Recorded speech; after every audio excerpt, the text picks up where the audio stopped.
Radio Sucesos 101.7 FM presenta su noticiero Sucesos con Milton Pérez y Verónica Larrea. Un periodismo libre para una democracia plena. Los hechos y las opiniones de los sucesos que marcan nuestro tiempo.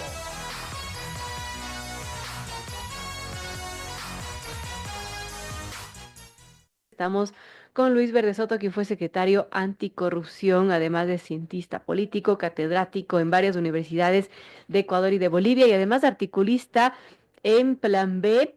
Y bueno, hay un artículo muy extenso que escribe Luis Verde Soto para Plan B, en donde se titula Dijimos no, parte uno, parte 2. Y voy a leer el extracto de inicio para iniciar esta charla, porque se trata de evaluar estas elecciones que pasaron el 13 de abril.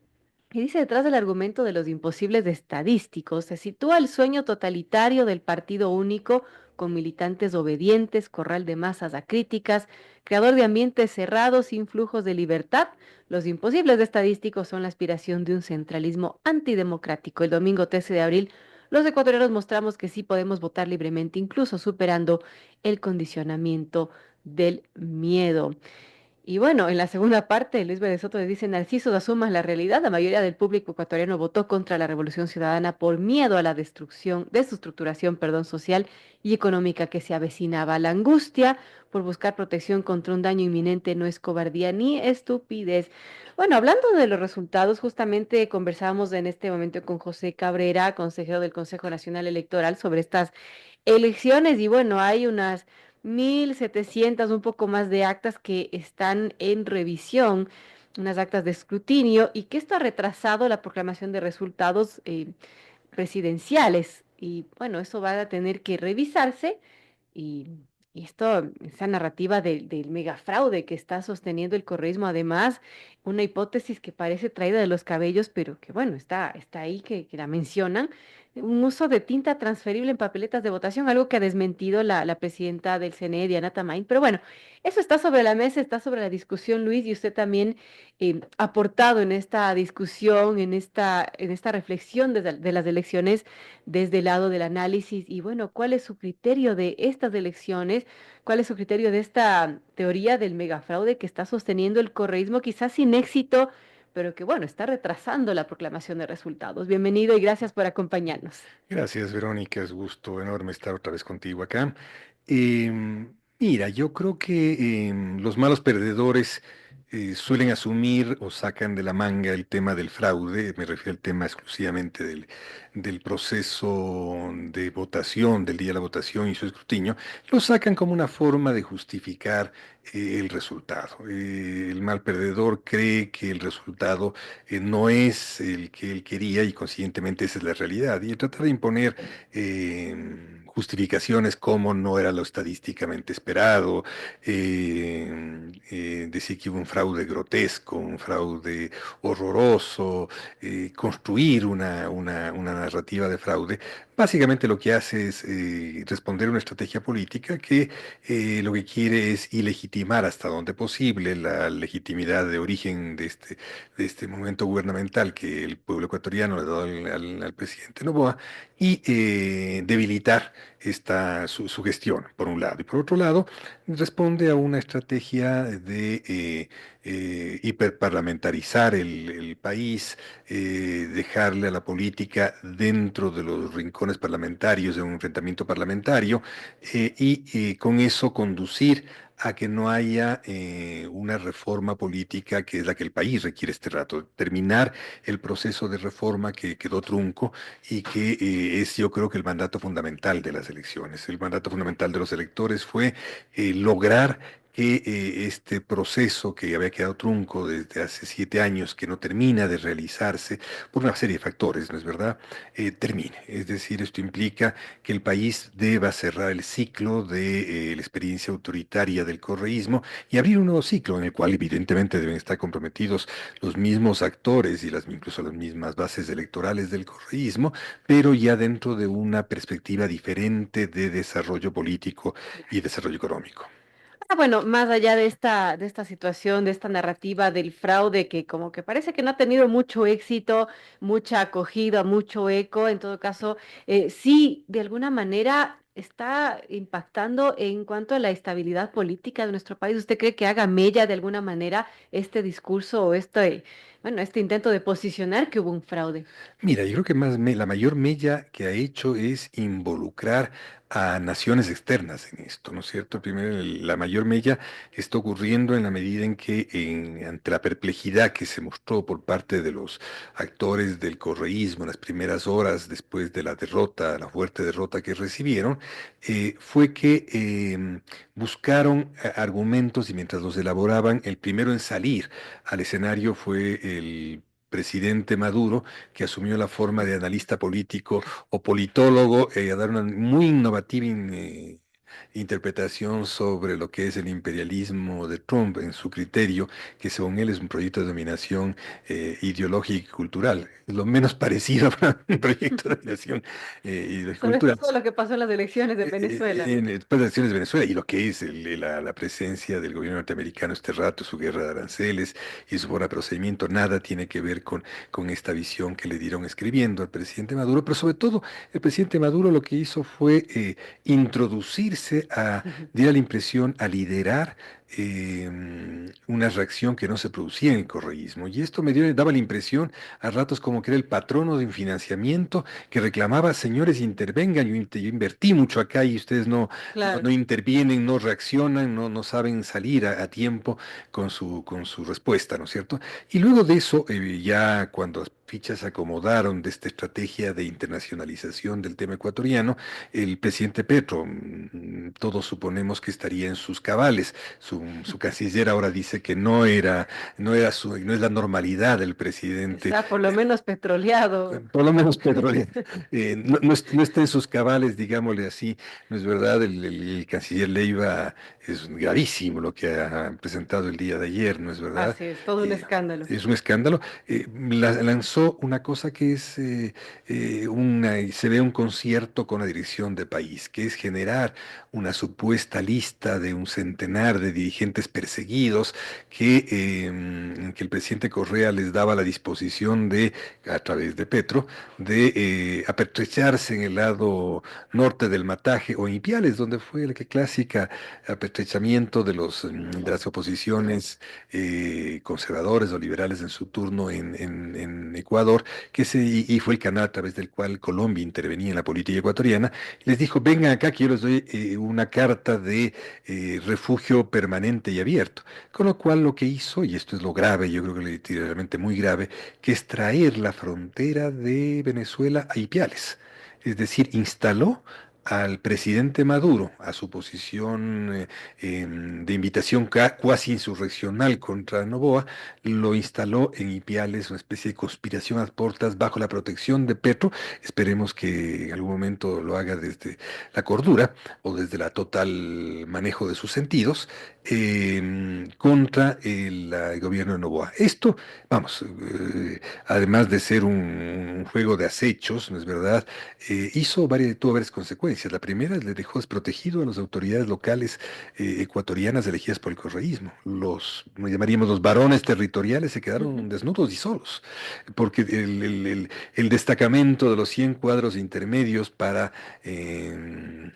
trabajar ha quedado bajo una presión inventada, creo yo, por el presidente Petro, en consonancia con el presidente Correa, y los ha dejado solos. Creo que es la primera. Y la segunda, ha trizado la relación entre Ecuador y Colombia. Ha trizado esa relación, un momento que Así es muy es. importante para Ecuador y muy importante para Colombia.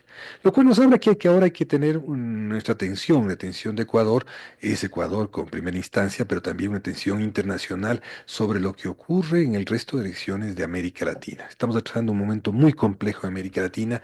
Lo hecho por el presidente Petro es absolutamente irresponsable. También lo dice su otro canciller que interviene ayer. Le dice, señor, usted está generando una fractura en su propia política exterior, está Y haciéndole lo daño mismo al que Ecuador. pasó con Estados Unidos, que luego tocó retractarse, ¿no? Pero que sí fue un papelón mundial. Claro, esa vez le tocaba solamente a Colombia y su papelón, pero Claro, ahora nos metió a nosotros complicado. en el papelón. Es decir, a meternos a nosotros en el papelón implica que los empresarios ecuatorianos que comercian con un socio comercial de tanta importancia como Colombia tienen recelo de aproximarse, tenemos recelo de acciones conjuntas y tenemos evidentemente una mirada puesta a cuál será la evolución política de Colombia, porque Ecuador debe restablecer sus fronteras con normalidad en todos los casos. Así es. Tenemos que hacerlo con Perú, el puerto de Chancay es muy importante, y tenemos que hacerlo con Colombia, que es un receptor importantísimo de importaciones y exportaciones nuestras. Y con México, ya que estamos en esto del tema internacional, Luis, bueno, Claudia Sheinbaum es muy tajante al decir que mientras esté Noboa a la administración, no va a tener relaciones con Ecuador.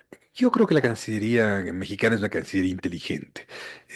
Lo ha sido históricamente, incluso con los cambios que se han registrado en los últimos años. Y esa Cancillería sabrá conocer exactamente que esa reacción inicial de la presidenta Sheinbaum no tiene que ver con lo que pueda ocurrir como acontecimientos futuros. Lo peor que puede ocurrir en acontecimientos futuros es que México prosiga en un chantaje que ejerció sobre Ecuador durante la administración del presidente Lazo, fue Ujú, absolutamente evidente. Es un chantaje para que nosotros cedamos. No es verdad, me refiero a Ecuador, ceda una cantidad de términos de su protección y de sus términos comerciales de su camarón y de algunos otros bienes en relación a México, a cambio de que México levante la autoriza el veto para que Ecuador entre dentro de la Alianza del Pacífico. Esto es básicamente lo que está en juego. así es. Lo que está en juego es eso, el tema de un acto, desde mi criterio también reprochable y que es un acto que debe que estar en los capítulos oscuros de las relaciones diplomáticas, pero que no deben confundirse con la visión estratégica del vínculo internacional y entre dos países. Y me refiero al tema de la embajada respecto a la inminencia de que vicepresidente Glass escape de Ecuador. Hay veces que la política llega por caminos y reductos que no tienen otra salida sino la mala salida, y entiendo que este fue el caso. Yo digo, creo que Ecuador va a tener, igual que el resto de países de América del Sur, tenemos que reentender nuestra posición en el Pacífico. Menos mal que ahora tenemos cosas abiertas, ¿no es verdad? Tenemos un tratado de libre comercio con China, tenemos un puerto de Chancay, que es el más grande puerto de toda la costa pacífica de América. Es un puerto absolutamente abierto para las relaciones con el Asia, me refiero a relaciones que van desde la India hasta Indonesia, a Corea del Sur, a Japón y evidentemente el comercio con China. Digo, todo eso está abierto en el caso de este puerto, que es una infraestructura enorme. Entiendo que China está pensando en puertos intermedios, lo cual va a ayudar mucho. Ecuador tiene un puerto muy importante que está vinculado a intereses también asiáticos, el puerto de Pozorja. Es decir, tenemos una relación que puede trascender a los vetos y a las presiones. Este rato hay que dar un paso adelante. Nuestra política exterior tiene que ser una política exterior que camine sobre dos pies, Así es. y esos dos pies están claramente limitados. ¿Cuáles son? Muy importante, amigos. A las 7:55 dialogamos con Luis Vélez Soto, quien fue secretario anticorrupción, también fue vocal del CNE, cientista político, catedrático universitario. Hablando de estas elecciones, a su criterio, ¿qué pasó en estas elecciones? Porque nadie se lo veía venir una diferencia tan abrumadora, esta paliza que prácticamente le dio Daniel Noboa a Luisa González. ¿Qué pasó allí? Mira, yo creo que mi criterio es que estamos enfrentando a un hecho que tiene más explicación desde el lado de la psicología de masas, de los funcionamientos de los inconscientes colectivos, antes que el dilema de que los ingresos se expresen electoralmente. Si partimos por esta segunda, yo creería que si tenemos revisión de algunas cifras, yo creo que eso es claro, nos va a pasar cuando terminemos de escarbar las cifras, que eso hay que hacerlo con algún tiempo. Ya no, yo creo que esta tradición de la votación de Revolución Ciudadana, de que los más pobres y los pobres votan con ellos masivamente, y la votación de los adversarios a ellos, o los contendientes con ellos, proviene más de rebaves de los pobres y de la clase media y las clases altas. No ocurrió. Ahora los pobres votaron con Noboa. Está claro. Los pobres, yo puedo decir que creo que, y hay una hipótesis plantear que más cuantitativamente, el único lugar donde más pobres votaron por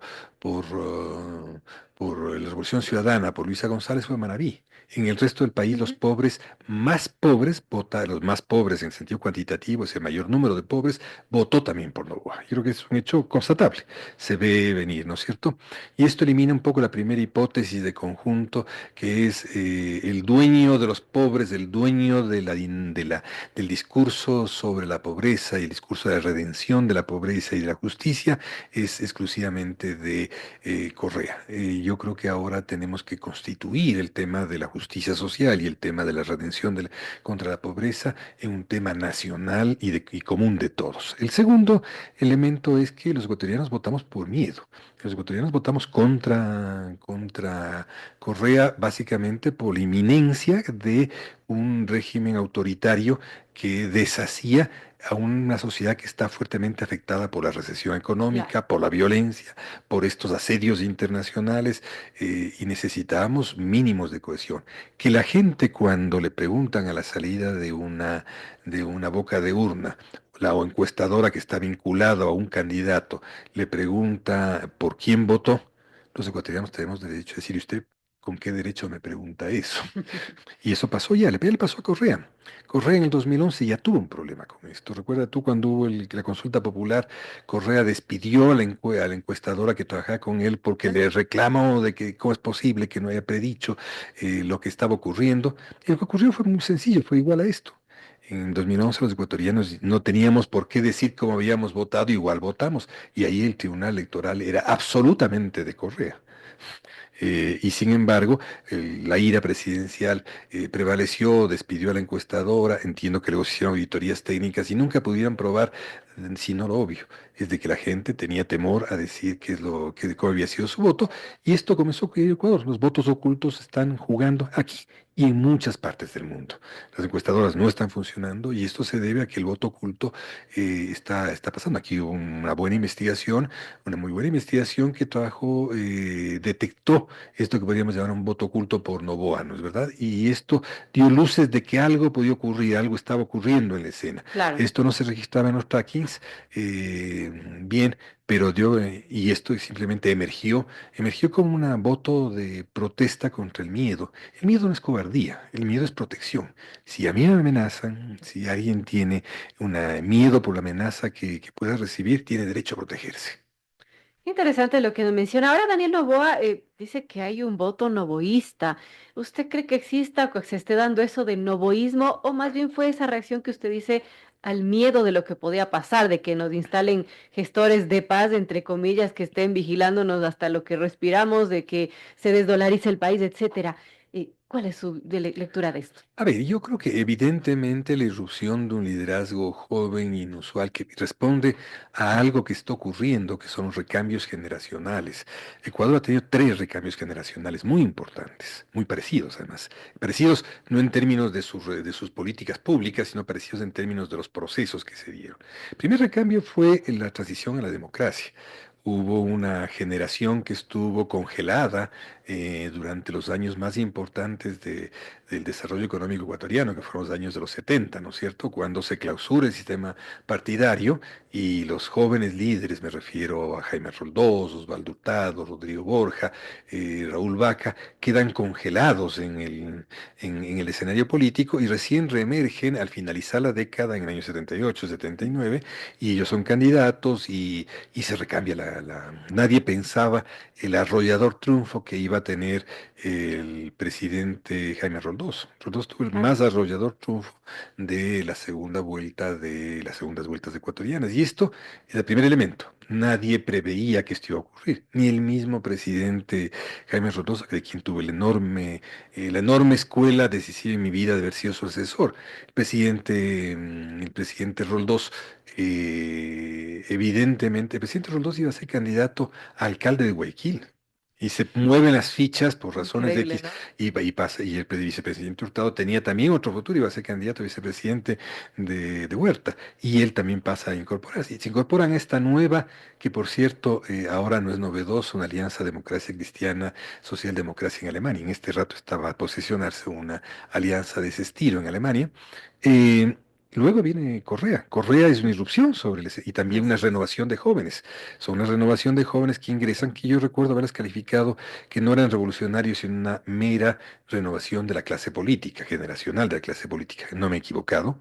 Y ahora estamos produciendo una tercera renovación. Y esta tercera renovación es de algo más informe, que está muy relacionado a algo que ocurre en el mundo, que es los ricos hacen política y en este caso hay una forma de que ante la crisis partidaria, ante la crisis de representación política, haya personas que destacan desde otro lado y destacan desde, no digo que no sean preparados, destacan más y desde el éxito económico en situaciones en que el emprendimiento es el sello que permite la movilidad social.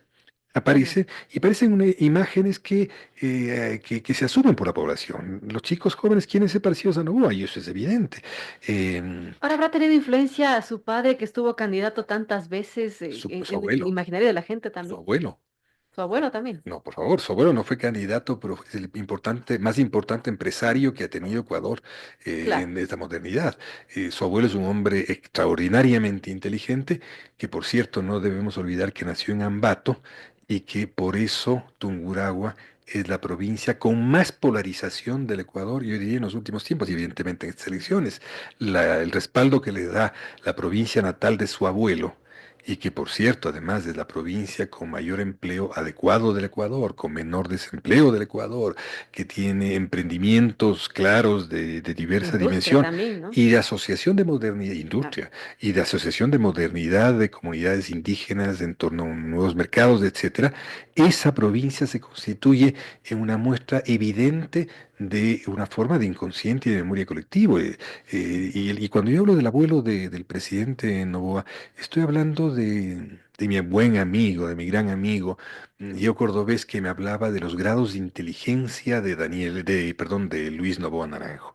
Es un hombre que, si tú recuerdas, el imperio bananero no se constituye con Luis Noboa. Luis Noboa constituye un imperio comercial que toma el banano de los productores medianos y pequeños de Ecuador. Ecuador estaba formado por productores de banano de hasta 100 hectáreas. Aquí no hubo presencia de enclaves bananeros, pero él logra, la inteligencia de él es lograr centralizar las capacidades de distribución de ese producto, vuelve a eso una potencia económica, diversifica sus formas de transporte e incluye las frutas de buena parte de América Latina y luego diversifica un capital enorme que, como todo gran capital, cuando uno muere, se distribuye entre los nietos, se distribuye en dimensiones más pequeñas. De hecho, la dimensión del capital que tiene Álvaro Noboa no corresponde a la de su padre, ni la de Daniel Noboa corresponde a la de su abuelo.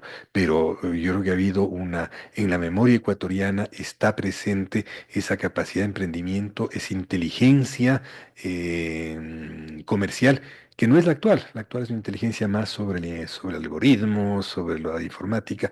Lo otro es inteligencia que se hacía en los mercados pulso a pulso. qué interesante. Yo quiero agradecerle a Luis Verde Soto, quien fue secretario anticorrupción, quien fue vocal del CNE, también catedrático universitario, cientista político. Gracias por acompañarnos esta mañana a hacer esta reflexión de lo que han sido las elecciones y bueno, entender un poco este momento político que vive el país, muy importante. Gracias, Verónica. Ha sido gratísimo, como siempre, conversar contigo.